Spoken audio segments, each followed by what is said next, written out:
বিমানবন্দরের কার্গো ভিলেজের সুরক্ষিত ভল্টের তালা ভেঙে অস্ত্র ও মূল্যবান সামগ্রী চুরি হলেও কিছুই টের পায়নি নিরাপত্তার দায়িত্বে থাকা বিমান পুলিশ ও আনসার সদস্যরা।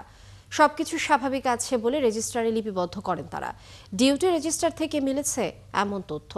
এদিকে অস্ত্র গোলা বারুদ চুরি ধামা চাপা দিতে সময় ক্ষেপণের কৌশল নেওয়ার অভিযোগ উঠেছে বিমানের বিরুদ্ধে। 2 সপ্তাহ পেরিয়ে গেলেও মামলা করেনি সংস্থাটি। রুহুল আমিনের রিপোর্ট। 27 অক্টোবর বিকেল 4টা থেকে 28 অক্টোবর ভোররাত যেন বিমানবন্দরের কার্গো ভিলেজের এক অন্ধকার অধ্যায়। কোনোভাবেই যার রহস্যের জট খুলছে না।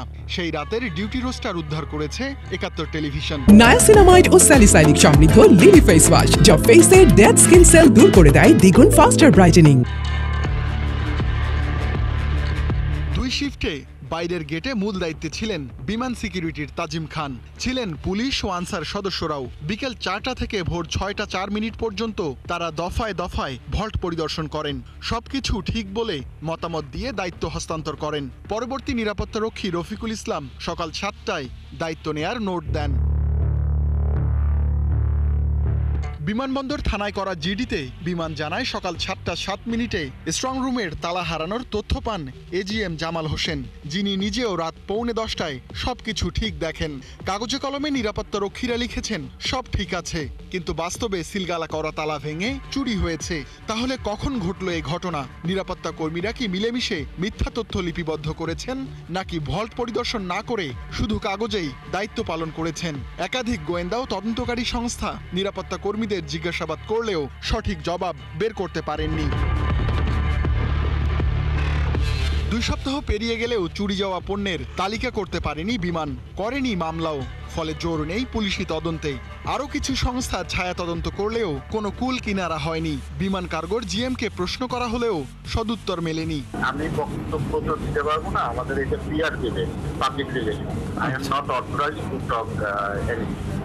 অস্ত্র আমদানিকারক প্রতিষ্ঠান গানম্যাক্সের কর্ণধার ফয়সাল কবির, স্ট্রং ভল্টে বিপুল পরিমাণ অস্ত্র ও গোলাবারুদ ছিল এই ব্যবসায়ীর। বিমানবন্দরের আগুনের প্রায় মাস পূর্তি হতে চললেও জানতে পারেননি তার পণ্যের বর্তমান অবস্থা।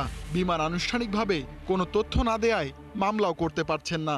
অগ্রগতি নেই তার জিডিরও। আমেরিকা থেকে 16টা পিস্তল মিসিং আছে, টার্কি থেকে 20,000 গুলি মিসিং আছে, আর 18টা এয়ার রাইফেল মিসিং আছে, একটা এয়ার পিস্তল মিসিং আছে, 1,77,000 এয়ার রাইফেল এয়ার পিস্তলের গুলি মিসিং আছে। নিরাপত্তা বিশেষজ্ঞরা বলছেন এই বিপুল পরিমাণ অস্ত্র গোলাবারুদ দ্রুত উদ্ধার করা না গেলে নেতিবাচক প্রভাব পড়বে আইন শৃঙ্খলা পরিস্থিতির ওপর। এইটা দেশের স্বার্থে অবশ্যই এটাকে গুরুত্ব করা উচিত, এবং সংশ্লিষ্ট যারা আছে এর সাথে যারাই প্রত্যক্ষ এবং পরোক্ষভাবে এর সাথে সম্পৃক্ত দৃষ্টান্তমূলক শাস্তি দিতে হবে, এবং দৃষ্টান্তমূলক শাস্তি যদি না হয় এই ঘটনা চলবে।